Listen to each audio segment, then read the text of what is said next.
everyone. The peace of Yahweh be with each and every single one of you, and welcome to another episode of Seeds of Witness.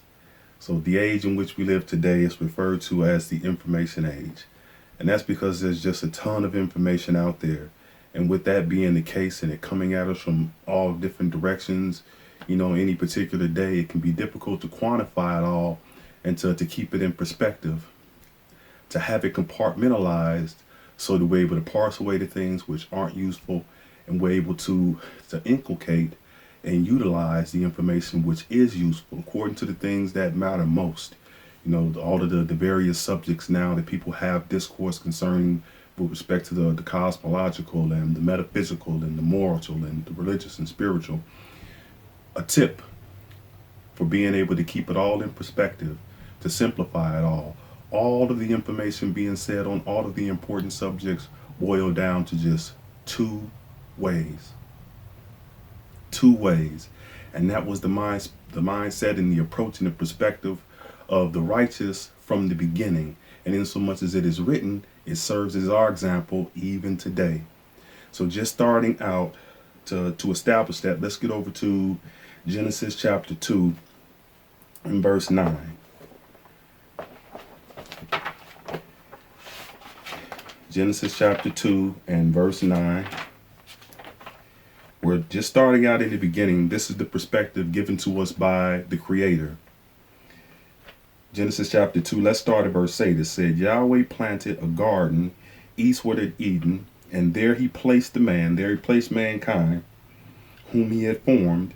And out of the ground, Yahweh made every tree grow that is pleasant to the sight and desirable for food like what we consume. You're consuming this now. That's desirable for food. The tree of life was in the midst of the garden. That's one. And the tree of the knowledge of righteousness and evil was also in the midst. That's two. So you have the tree of life from the beginning. This is the perspective advised to us by the Creator according to the things that are written for our learning to keep us grounded and sure. There's the tree of life. And then there's the tree of the knowledge of righteousness and evil. If we read just a little bit down in verse 17, there's an important piece to put to that concerning the knowledge of the tree of the knowledge of righteousness and evil, remembering that an understanding is bringing in information together in the mind, piece by piece. So we have the tree being spoken of in 8 and 9. The tree of knowledge of righteousness and evil is mentioned for the first time in 9, but there's a piece of it given down here in 17 that adds to our understanding with respect to it. It says, but the tree of the knowledge of righteousness and evil you must not eat, for in the day you eat of it, dying you shall surely die. The way that it's currently translated, and we'll get to that in a moment, is that then the day that you eat of it, you shall surely die. So it's the tree of the knowledge of righteousness and evil is the tree of death.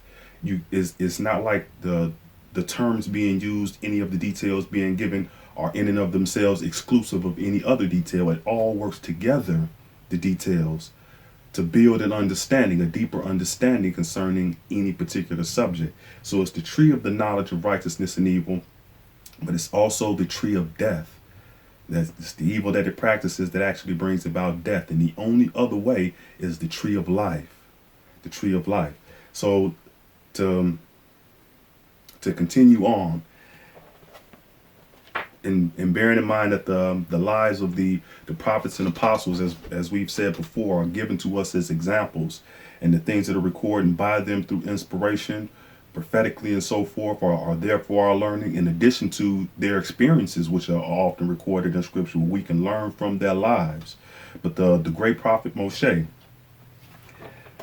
in speaking to the children of Israel, who he brought out of Egypt, which was a land just absolutely filled with gods and God worship. And, everybody pretty much knows that. These tons, they had a whole book of gods. Yahweh's name wasn't mentioned among any of them. But it just goes to show that there was the same challenge even during that time. Not as much information coming at a person, if nothing else, not as many avenues to disseminate it into the minds of the people, not all of the technology and the skill that people have with machines in order to make it powerful and in order to make it more desirable. You know, every tree that was desirable to make it more desirable, that's to say to make it more stimulating enough that, you know, with the things that they have going on today, a person could know they need to get up in the morning and be all night buried into, you know, the different devices and things that they have disseminating information into a person's mind, be it great or bad. You know, it wasn't as much that, though they were definitely utilizing what they had available at the time. Like there were people who were just really talented artistically speaking, and we have that in the hieroglyphics. A lot of what we have today doesn't really represent what it was during its time when it was first produced. And the archaeologists that have been getting really into it have been bringing forth this information. You know, a lot of that stuff was designed to pop. You know, if you look at the book of Yaketsha, where it was speaking about those same kinds of images that people would see, and there was ideas, you know, associated with all of this. Might hear some guy like Gilgamesh or something like that, but there was a whole saga associated with Gilgamesh, or like Homer and all of these guys, a whole Odyssey associated with them. So you would see pictures depicted on the wall of these people. You would see statues of them, but it wasn't just that. You know, these were reminders. There was whole ideas and ideologies and stories and religious beliefs and things associated with that. But in Yakesh's time, he kind of gave details about it. What the archaeologists are finding, like, well, you know, when this was originally depicted in its original splendor, you know, it was formulated this way. It wasn't as drab as we see it today. But in Yakesta said they were in vermilion. You know, when they doted upon the princes who were being depicted. You know, once again, all of this is associated with ideas that were decked out in vermilion. So we're kind of like sear, and it's even in the definition, it would sear into a person's mind. So they were doing as much as they could even in their time, but it doesn't compare to what's going on today, though, with as much information is floating around and all the different modalities and platforms that people have to get it in front of the people, to promote it in front of the people. But the point is simply that there was a lot going on in Moshe's time too. You know, when he was bringing out the children of Israel to distract them and to get them off on the wrong course, to cause their thinking to go astray and to redirect their energies. But in the midst of all of that God worship, you know, the temples being built and the pyramids and all of these various things, he told them the same thing. The right perspective to have concerning all of this is it really just boils down to two ways. In the midst of all of this, multiplicity, numerosity, could be millions. It's really just two ways that all of this traces back to. There's the narrow way and there's the broad way, the one that's really responsible for producing all of this, you know, evil variety that gives the impression of, you know, millions of options and ideas. But it's really just two when it boils down to it. And this is what Moshe was telling them. But he said here in Deuteronomy chapter 30, and verse 15, he says, see, I have set before you this day life. Remember, scriptures support each other, right? They build on one another. If there's one particular point and it's a true point, then you also find it pointed out by the prophets, the apostles, and in different areas throughout the scriptures. They all work together in unity, peace here, peace there, to deepen a person's understanding and to give them a greater degree of comprehension with regard to any particular subject. But remember the subject of the tree of life in the beginning, in Genesis chapter 2 and verse 9, I've set before you the tree of life. So here Moshe is talking about it again. He says, I've set before you this day life by righteousness. So he puts another piece in there to whet, to sharpen, but also to deepen our understanding concerning the subject of the tree or the way of life. The way that life is achieved is by righteousness. But then he says further yet, I've also set before you death and destruction. That's that other way. Remember, it's the knowledge, the tree of the knowledge of righteousness and evil. But then along with that, you go down to verse 17, as we saw, and we saw that it's the tree of death. If you partake of it, it will bring about death. And he gives us a bit more concerning that here as well, where he says that death is brought about through destruction, death and destruction. Destroying what? Everything important. Starting with the self, but then everything that sustains the self. As we'll get into later on, the self is the body, and what sustains the self is the earth. But so that was Moshe giving the people correct perspective in the midst of all of this slew of information, all of this slew of knowledge out there, some great and some bad, to be able to keep it all in context. Man, this really only traces back to two ways. It's the tree of life, the way of life that's associated with it, because it's definitely a valid point, and we might as well interject and say it here so that there isn't any misconceptions or confusions concerning it. It is a true fact that the tree of life was taken away in the beginning, which is where we were just looking, Bereshith, Genesis, which means beginning. And the great teacher, Yisrael Abel Hawkins, the witness, the righteous teacher who was sent to bring forth teachers in this time period that are now working, that are now carrying on work and doing work now, he taught us that. And so a person might, for those who are really learned, just heading it off, if they haven't already thought it and hearing, what we've covered so far, they might be like, well, okay, but the tree of life was taken away in the beginning, though. Like, it wasn't any tree of life after the information that we're given in Genesis, in so much as is an historical account. And that's absolutely true, but it's important to understand what the tree of life is, though. The tree of life, if you remember what we were given there, we could turn back to it, but it says that it should be taken away from man, that he might not stretch out his hand, partake of it, and live forever. Remember, live forever. So, which is immortality.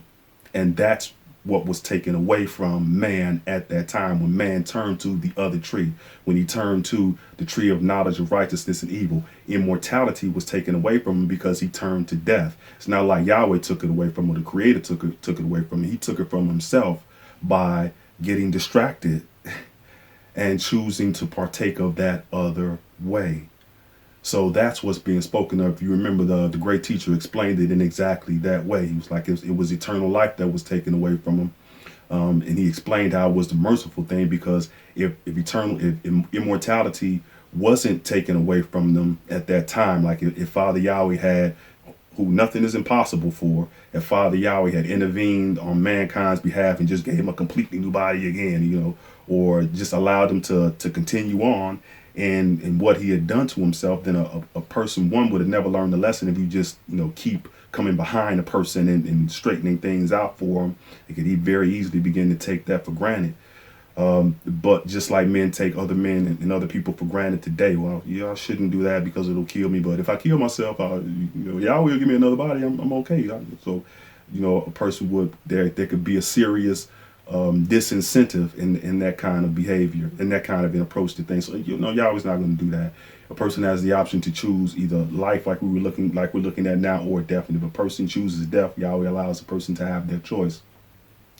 Specifically and particularly if they've been made aware, if they've received their calling and they've been made aware. But even if he had just allowed a person to continue on, where the microorganisms responsible for a person's body can continue to regenerate as best they could, so millions of years, though sick, a person is still existing, that would just be absolute and complete misery. And so the great teacher explained that it was the merciful thing that at that time, the tree of life, the primary component of it anyway, which is immortality, was taken away from man because of his turning to immorality. What was left, though, in the place of that, the tree of life was taken away. But everybody called after that time still had an opportunity to receive the way of life, to be taught and to be trained, to be educated concerning the way of life. And the tree of life, of course, was prophesied to be brought back in the last days again. And it has now returned and is growing to the point to where in this time period, a certain portion of people, of humanity, will receive immortality again. And it'll be their responsibility to give others the way of life, to allow them to also have immortality, to bring immortality to to other men, to the rest of humanity.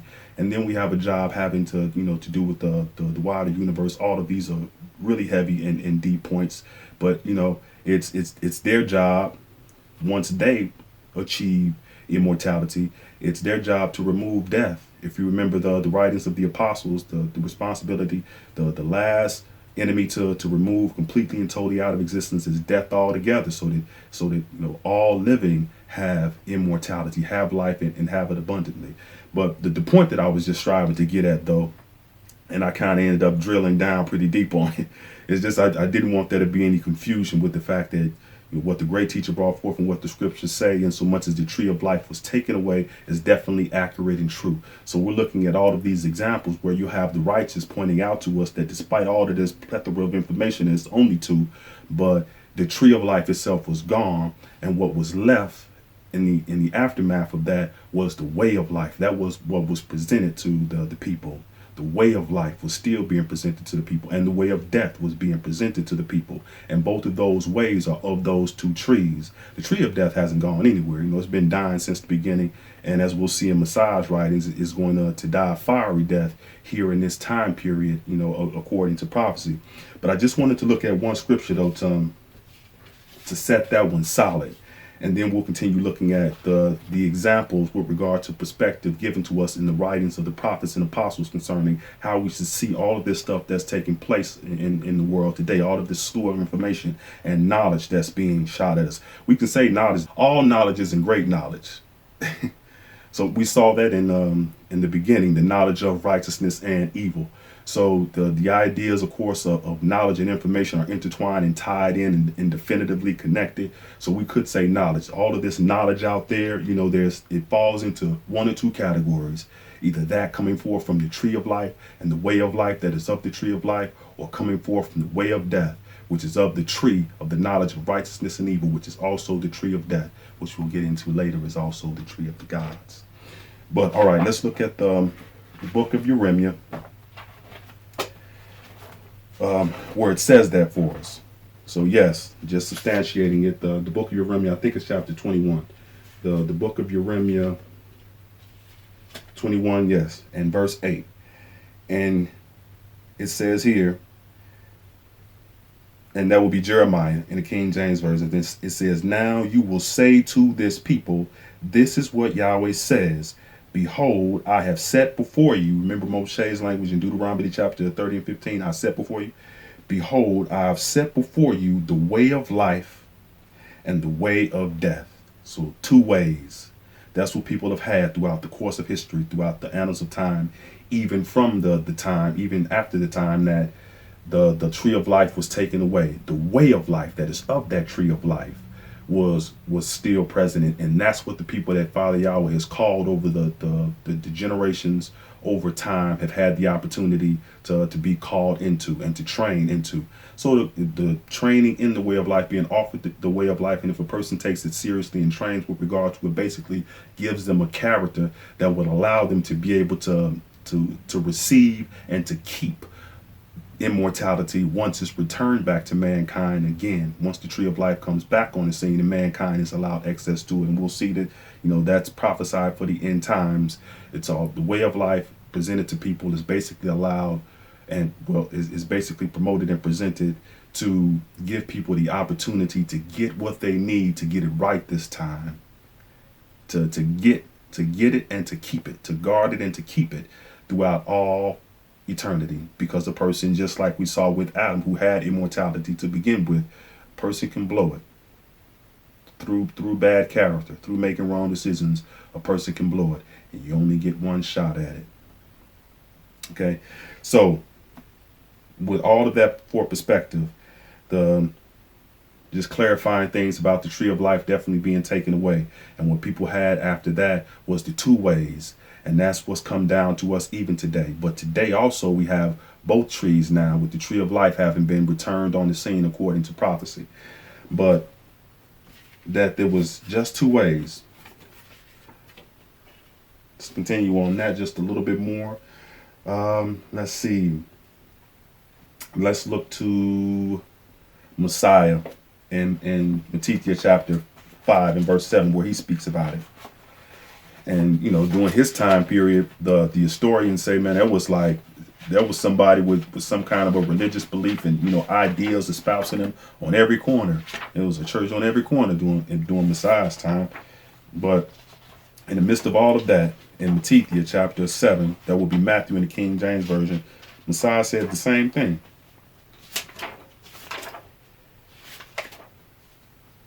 Starting at verse 16, he said, you will know them by their fruits. Fruits. You will know them by their fruits. Do men gather grapes from thorns or figs from thistles? Likewise, every righteous tree, remembering what Moshe said, right? It's the life by righteousness. So every righteous tree, that the righteousness that's associated with that life that's spoken of from the very beginning, the tree of life. And so that's what he's talking about. The tree of righteousness, but it's the tree of life, which is achieved through righteousness. Likewise, every righteous tree brings forth righteous fruit, but a tree of evil brings forth fruit of iniquity. Right? A righteous tree cannot bring forth fruit of iniquity, nor can a tree of evil bring forth fruit of righteousness. Every tree which does not bring forth righteousness, that does not bring forth righteous fruit, is cut down and is cast into the fire. So that's the fire that we were speaking about earlier. For more information on what that is exactly, we'll definitely be getting into it deeply at some point. But if a person would just like to understand that now, like, okay, the tree, talking about ways that way is going to be cast into fire, what's that about? You can get the booklet, Nuclear War, Is It Coming? From the House of Yahweh. It's offered free of charge. The only thing you have to do is just write in or call in and request it, and you can get you a copy of that, and it will begin to unfold the truth concerning that subject for you. It's definitely talking about nuclear warfare. It's talking about nuclear fire. But Messiah gives us great information, and he also adds another detail concerning it as to how that evil comes about, really how that tree even came about, through the practice of iniquity, which is doing away with righteousness, or doing away with the law of Yahweh. So as opposed to being totally righteous, it became righteous and evil as it did away with Father Yahweh's laws, which is what iniquity is, doing away with the law, making certain precepts of it, certain points and principles with respect to it, insignificant or small. That's really not that important. That's not that really that much of a big deal. We can set that one to the side for right now. That one really don't matter. And and that is what brings about the evil, so that it's now righteousness and evil. Of course, with the evil being there, the righteousness is of no true benefit. It's corrupted, and in many cases it's just a veneer. But Messiah gives that other detail concerning that tree as well, the tree of knowledge of righteousness and evil, which is also the tree of death. It is a tree which practices iniquity. Iniquity is the doing away with the law of Yahweh, which we're reading throughout this book of Yahweh. It gives the law, and then there's information given with respect to it, history concerning it, prophecy concerning what would take place with those who choose to embrace it, make it a part of their life and their belief system, what would take place with those who choose to reject it, and so forth.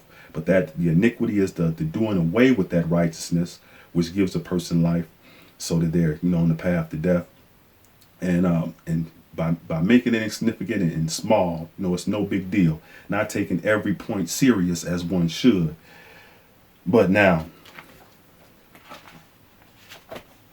what he gave that was really prophetic, in both senses. It was prophetic in the sense that tree is going into fire, and it was also prophetic, speaking about the tree that would come back on the scene, which is the tree of life, the tree of life through righteousness, and how a person would be able to identify it. And when it did come back on the scene, under his oversight, by the way, because he's now high priest, at the Creator's right hand, just like most people who are acquainted with their scriptures are aware of.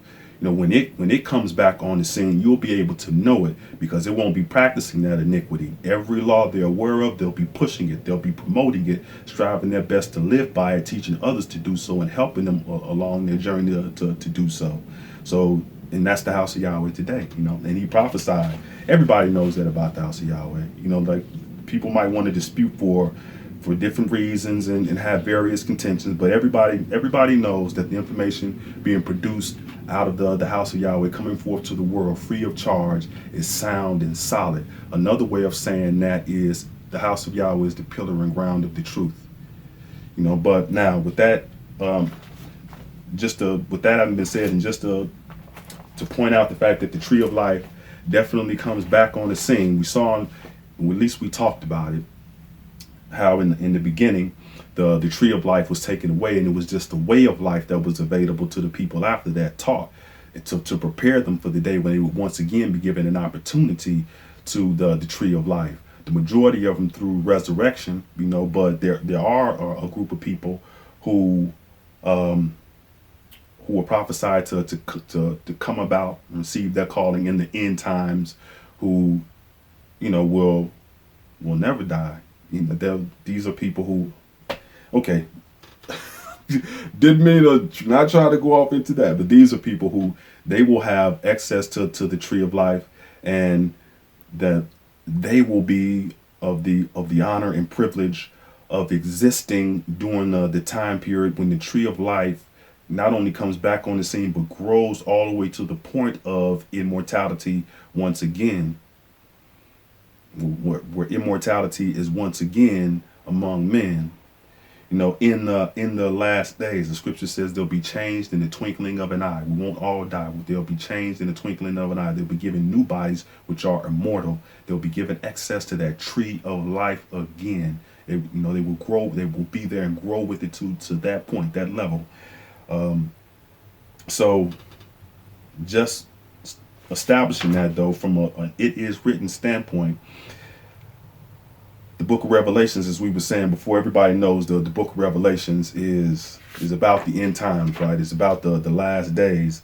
So here it is, the Messiah saying in Revelation chapter 22 and verse 14, it says, blessed are those who keep his laws. In Deuteronomy chapter 6 and verse 25, it says, keeping these laws is our righteousness. So it's talking about that righteousness once more. Blessed are those who keep his laws, that they may have right to the tree of life. So the tree of life is going to once again be back on the scene, and it is prophecy fulfilled in the last days. So what has also been fulfilled is the amount of time that we have available for this episode.